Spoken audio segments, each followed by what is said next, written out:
कृष्णाय वासुदेवाय हरये परमात्मने प्रणतः क्लेशनाशाय गोविंदाय नमो नमः।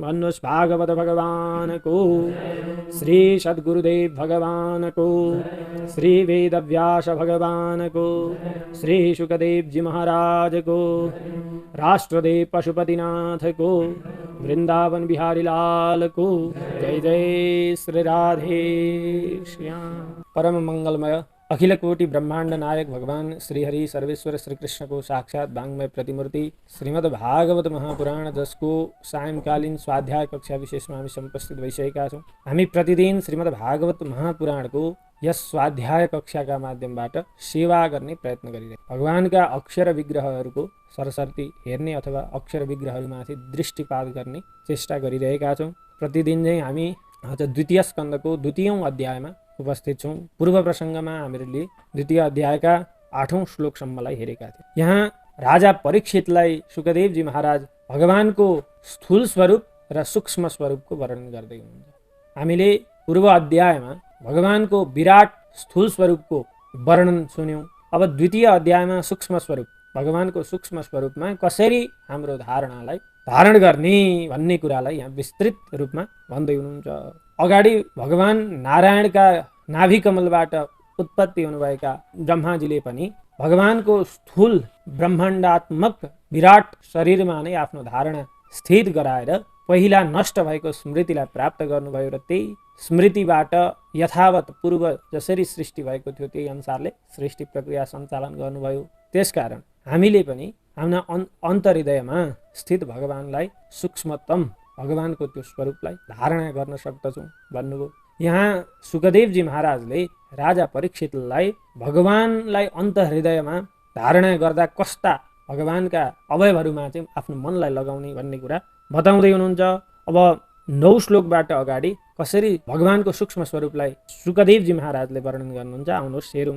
प्रसन्न वक्त्रं नलिनायते क्षणं कदम्ब किञ्जल कपिशङ्गभाससं लसन् महारत्न हिरण्मयाङ्गदं स्फुरन् महारत्न किरीट कुण्डलम्।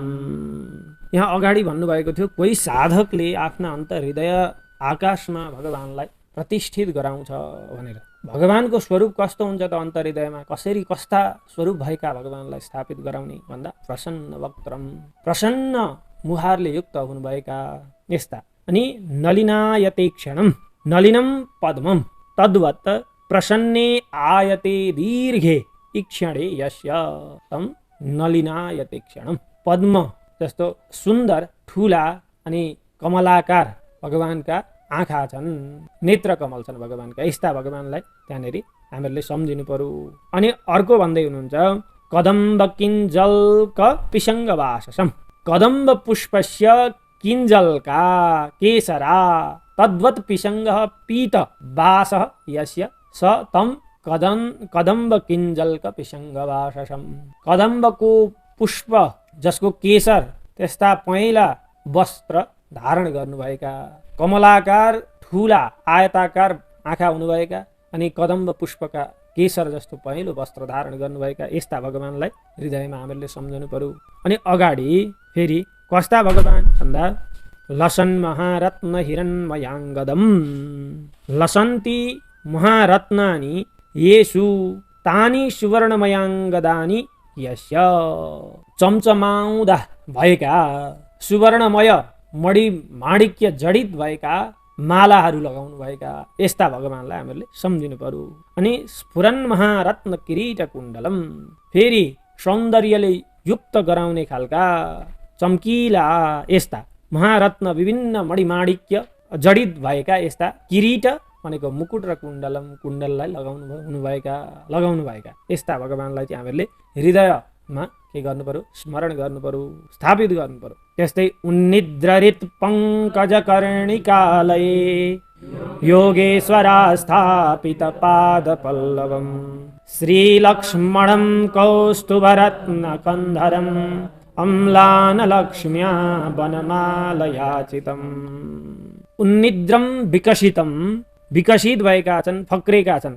यद हृदपङ्कजम, जुन हृदय रूपी कमल हैन त्यस्तो, अथवा फक्रिएको हृदयको त्यो कमलमा, हृदय रूप कमलमा, अनि तस्य कर्णिका इव, त्यो कमलको कर्णिका भनेको मध्य भाग हो, त्यस्तो कर्णिकामा चाहिँ आलय स्थानम, स्थान छ, तस्मिन् जसको, यस्य जसको, तस्मिन् त्यहाँ। अब हामीहरूले भगवान त दिव्य प्रसन्न हुनुभएका, मुकुट कुण्डल लगाउनु भएका यस्ता भगवानलाई त सम्झ्यौँ। भगवानलाई बस्नका लागि स्थान पनि त दिनु पर्यो नि त। स्थान चाहिँ कस्तो बनाउने त भगवानका लागि आसन भन्दाखेरि फक्रिएको कमल पुष्प, त्यसको कर्णिका मध्यभाग, त्यस बीचमा भगवानलाई आसन ग्रहण गराउने।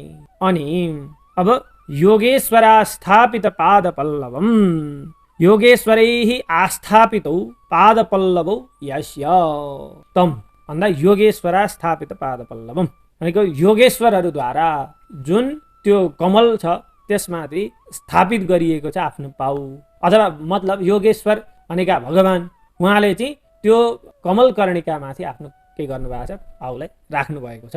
यसरी सम्झिनु पर्यो हामीहरूले। हृदयाकाशमा एउटा दिव्य कमल पुष्प छ, त्यहाँभित्र मुकुट कुण्डल आदिले सजी सजाउ हुनुभएका, माला लगाउनुभएका भगवान आउनुहुन्छ, त्यहाँनिर बस्नुहुन्छ आफ्ना पाउहरू राखेर। यसरी सम्झिनु पर्यो। अब श्रीलक्ष्मणम, श्रीलक्ष्मणम भनेको के हो त भन्दा श्रीरेव चिह्नम तद्युक्तम, श्रीलक्ष्मणम भनेको श्रीवत्स चिह्नले युक्त हुनुभएका।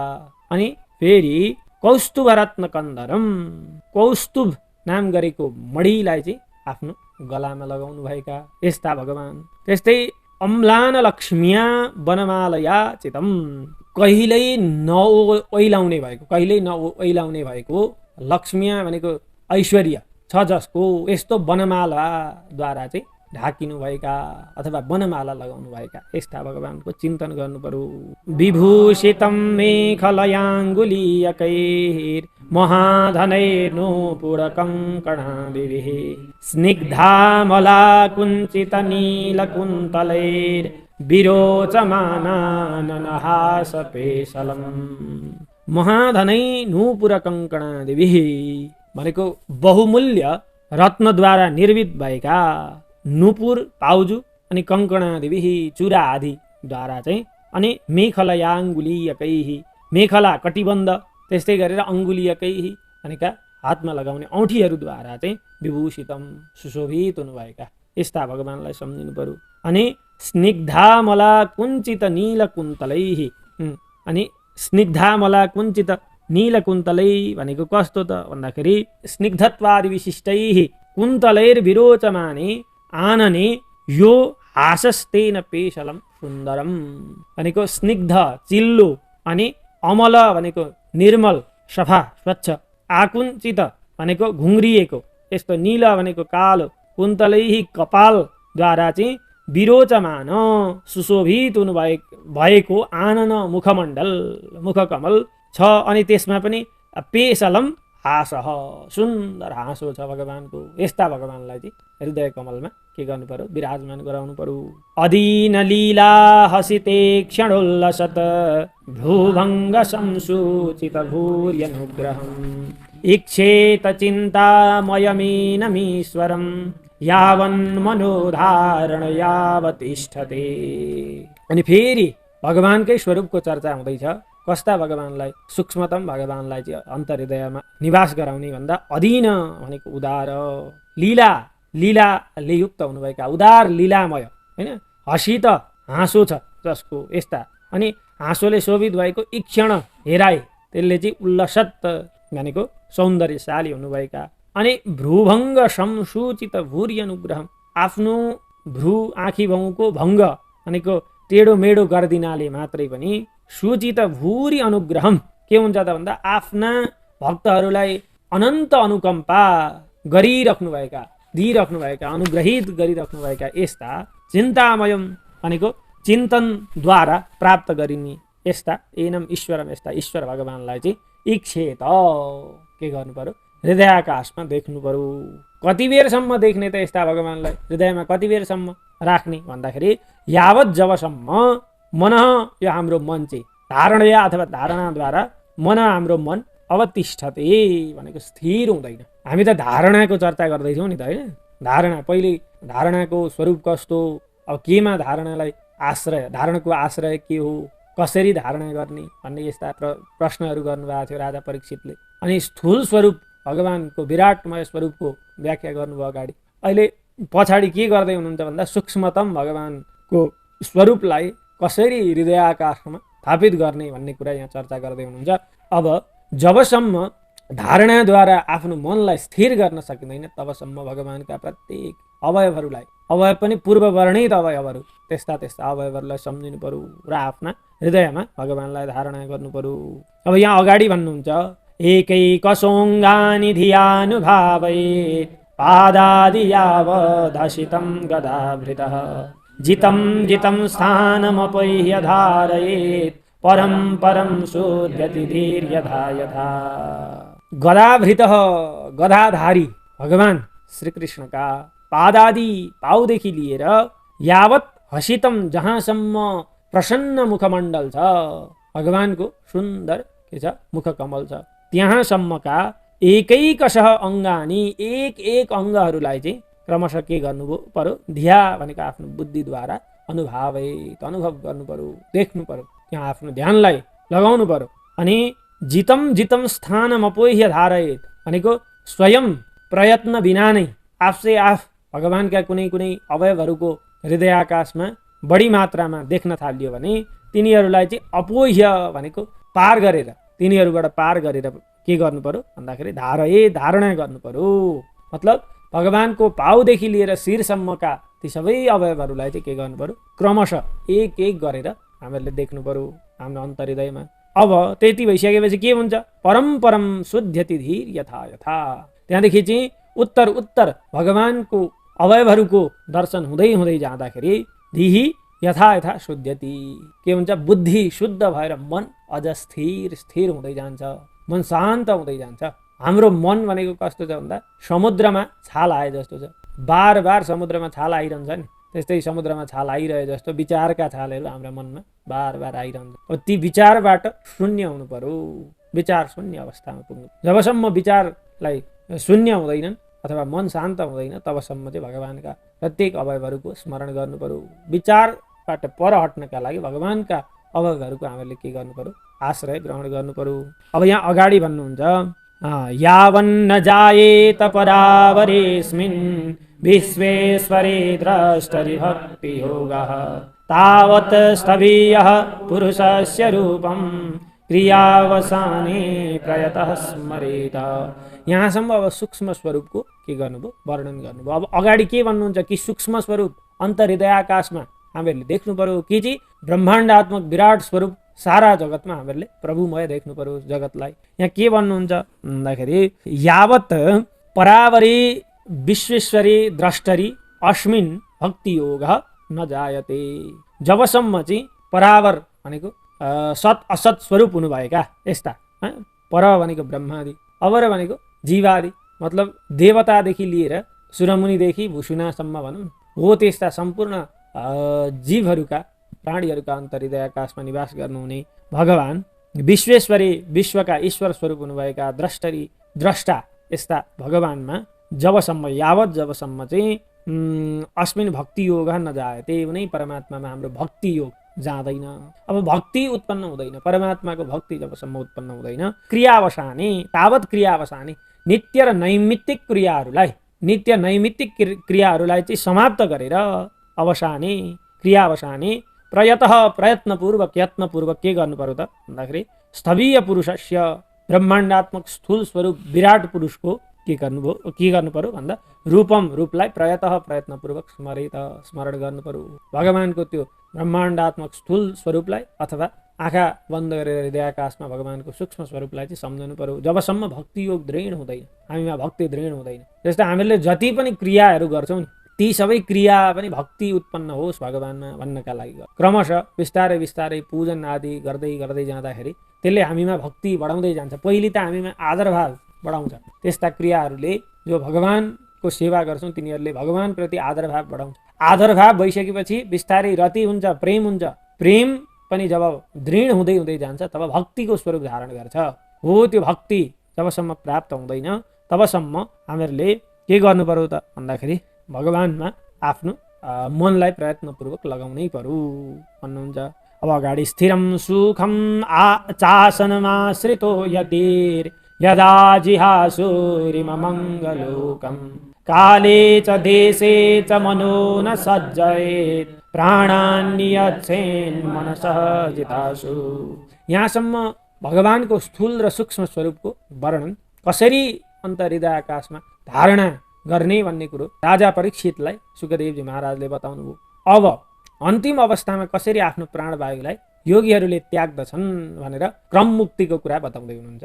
यदा जुन समयमा यति भनेका साधक व्यक्तिले यदा जुन समयमा जिहासु आफ्नो प्राणलाई त्याग्ने इच्छा गर्दछ त्यतिखेर चाहिँ हे अङ्ग इमम लोकम यो सारा संसारलाई चाहिँ के गर्नु पर्यो भन्दाखेरि काले च देशे च मनो न सज्जयेत् यो सारा संसारको काल भनेको मुहुर्त आदि अथवा दक्षिणायन समयमा चाहिँ राम्रो समय हुन्छ प्राण त्याग्नलाई यस्ता कुरा, अथवा देशे च भनेको तीर्थस्थानमा गएर आफ्नो प्राण त्याग्दा चाहिँ राम्रो हुन्छ हो यस्ता कुरालाई चाहिँ मनुमा चाहिँ मनो नसज्जयेत् मनलाई आसक्त नगराउने। जतिखेर आफ्नो प्राणवायु त्याग्न मन लाग्छ कुनै यतिलाई भने के गर्नु पर्यो भन्दाखेरि स्थिर सुखम सुखदायक आसनमा चाहिँ आश्रित उपवेशन गर्ने भनौँ न, बस्ने स्थिर सुखमय आसनमा आसीन हुने र संसारको कुनै पनि वस्तुमा आफ्नो मनलाई आसक्त नगराउने। अनि त्यहाँदेखि पछाडि के गर्ने भन्दा यहाँ भन्नुहुन्छ जितासु प्राणवायुलाई जितेर मनसा मनद्वारा चाहिँ के पनि गर्नु पर्यो भन्दाखेरि प्राणान्यच्छेद आफ्ना इन्द्रियहरूलाई चाहिँ के गर्नु पर्यो नियन्त्रण गर्नु पर्यो। कुनै पनि यतिलाई यदि आफ्नो प्राणवायु त्याग्न मन छ आफ्नो प्राणवायुलाई जितेर सम्पूर्ण इन्द्रियहरूलाई चाहिँ नियन्त्रण गर्नु पर्यो। इन्द्रियहरूलाई वासनामा भाग्न दिनु भएन, परमात्मातिर उन्मुख बनाउनु पर्यो। अब यहाँ अगाडि भन्नुहुन्छ मनः स्वबुद्ध्या मलया नियम्य क्षेत्रज्ञ एतां निनयेत् तमात्मनि आत्मानमात्मन्यवरोध्य धीरो लब्धोपशान्तिर्विरमेत कृत्यात्। अमलया स्वबुद्ध्या मनः नियम्य निर्मल आफ्नो बुद्धिद्वारा मनलाई चाहिँ के गर्नु पर्यो नियन्त्रण गर्नु पर्यो नियम्य।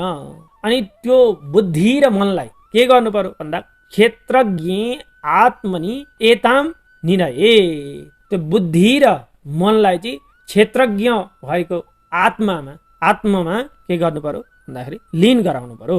अनि त्यो आत्मालाई पनि तम आत्मानम त्यो आत्मालाई पनि आत्मनि अवरुद्ध उपाधिले रहित भएको आत्मामा चाहिँ के गर्नु पर्यो लीन गराउनु पर्यो। धीर व्यक्तिले त्यसरी उपाधिले युक्त भएको अल्पज्ञत्व विशिष्ट जीवात्मालाई चाहिँ निरुपाधिक सर्वज्ञत्व विशिष्ट परमात्मा स्वरूपमा के गर्नु पर्यो लीन गराउनु पर्यो। तब के हुन्छ त भन्दा उपशान्ति लब्धा भनेको शान्तिलाई प्राप्त गरेर के गरिन्छ भन्दा कृत्यात विरमेत सम्पूर्ण कार्यहरू लौकिक कार्यहरूदेखि विराम लिनु पर्यो।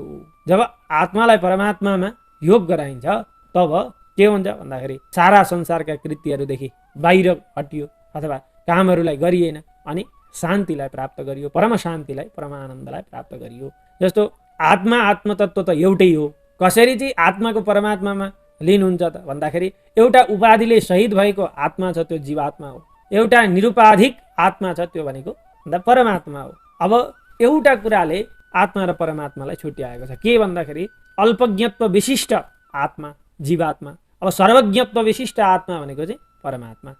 जस्तो कि आकाश त सर्वत्र एउटै हो, तर एउटा घडाभित्रको आकाश घटाकाश र महाकाशमा त्यो एउटा घडा चाहिँ के हुन्छ उपाधि रहन्छ। त्यही भएर घटाकाश र महाकाशको के हुन्छ दुईटा भेद हुन्छ, उपाधि भेद भनौँ। जब घडा पट्ट फुट्छ तब त्यो घटाकाश के हुन्छ महाकाशमा गएर विलिन हुन्छ। उपाधि शून्य अवस्थामा उपाधि रहित अवस्थामा के हुन्छ भन्दाखेरि त्यो अल्पज्ञत्व विशिष्ट आत्मा सर्वज्ञत्व विशिष्ट परमात्मामा गएर योग हुन्छ जोडिन्छ भनौँ। हो त्यस्तै हामीहरूले पनि के गर्नु पर्यो त भन्दाखेरि आफ्नो बुद्धि र मनलाई क्षेत्रज्ञ आत्मा जीवको आत्मा स्वरूप चेतन तत्वमा लगेर लीन गराउनु पर्यो। अब त्यो चेतन तत्वलाई सर्वज्ञत्व विशिष्ट परमात्मा स्वरूपमा हामीहरूले निरुपाधिक आत्मा परमात्मामा लगाउनु पर्यो। त्यो भइसकेपछि हामीहरूले शान्तिलाई प्राप्त गर्छौँ। सारा क्रियाहरू आफै के भएर जान्छ, छुटिएर जान्छ, कुनै क्रियाहरू गर्नै पर्दैन। अब यहाँ अगाडि के भन्नुहुन्छ त भन्दाखेरि नयत्र कालो निमिषां परः प्रभु कुतो नु देवा जगतां यईशिरे नयत्र सत्वं न रजस्तमश्च न वै विकारो न महान् प्रधानम्। अब यत्र जुन अवस्थामा प्राप्त गरिसकेपछि अनिमिषाम भनेको देवताहरूको परह नियामक भएको कालह समय, काल पनि के हुन्छ त भन्दा न प्रभु, कालले पनि के गर्न सक्दैन, प्रभुत्व जमाउन सक्दैन। जुन मनुष्यले, जुन प्राणीले चाहिँ आफ्नो आत्मालाई परमात्मामा जोडिसकेको छ त्यसलाई कालले पनि के गर्दैन रहेछ, प्रभाव पार्न सक्छ। मतलब पुराना योगी सन्त महन्तहरूले कसरी चाहिँ हजारौँ हजार वर्ष तपस्या गरेर चाहिँ आफूलाई राख्दा रहेछन् भन्ने कुरो त हामीले बुझ्यौँ। जब उपाधिले सहित भएको आत्माले निरुपाधिक परमात्मालाई प्राप्त गर्दछ त्यहाँनिर कालको पनि केही जोर चल्दो रहेनछ। अनि यहाँ अगाडि के भन्नुहुन्छ त भन्दा किन कालको पनि केही लाग्दैन भन्दा अब कालको पनि केही नलागिसकेपछि के हुन्छ त भन्दा ये जगताम ईशिरे देवा, जो जगतको स्वामित्व ग्रहण गरेका देवताहरू छन् तिनीहरूको त कुतोनु के नै पो लाग्न सक्छ। समय कालको त केही लागेन भनिसकेपछि ती देवताहरूको कुनै जोर चल्दैन त्यसमाथि। अब अगाडि न यत्र सत्वम न रजस्तमश्च न वै विकारो न महान् प्रधान, किनकि जहाँ सत्व गुण पनि छैन, रजोगुण पनि छैन, तमोगुण पनि छैन, अनि के हुन्छ त भन्दा न अहङ्कार छ, न महत्त्व छ, न प्रधान प्रकृति छ, केवल पुरुष परमात्माको मात्र शेष रहिसकेपछि त्यहाँनिर कसैको केही पनि जोर चल्दैन, केवल परमात्मामय हुन्छ, शुद्ध बुद्ध चैतन्य आत्मा हुन्छ, परमानन्दलाई प्राप्त गर्दछ भनेर सूक्ष्म स्वरूप आफ्नो अन्तर्हृदयमा धारण गरेर कसरी परमपदलाई प्राप्त गर्न सकिन्छ भन्ने कुरा बताउँदै हुनुहुन्छ। अब अगाडि के भन्नुहुन्छ भन्दा परम पदम वैष्णवमामनन्ति तद् यन्नेति नेतीत्यदुत्सिश्रेक्षवः विसृज्य दौरात्म्यमनन्य सौहृदा हृदोपगुह्यार्पदं पदे पदे।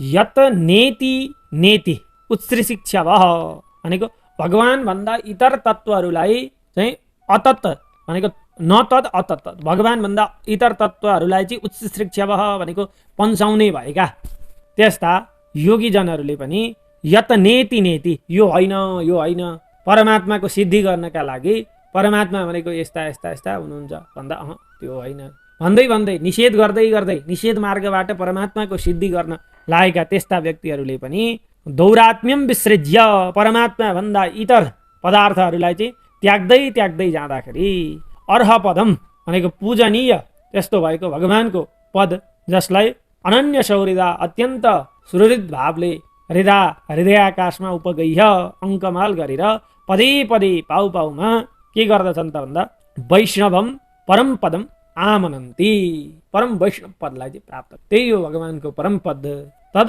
परम पदम वैष्णवम, त्यो चाहिँ भगवानको परम वैष्णव पद हो भनेको सूक्ष्म भगवानको स्वरूपलाई हृदयाकाशमा धारण गरेर जो परमात्मा तत्त्वलाई प्राप्त गर्न सकिन्छ।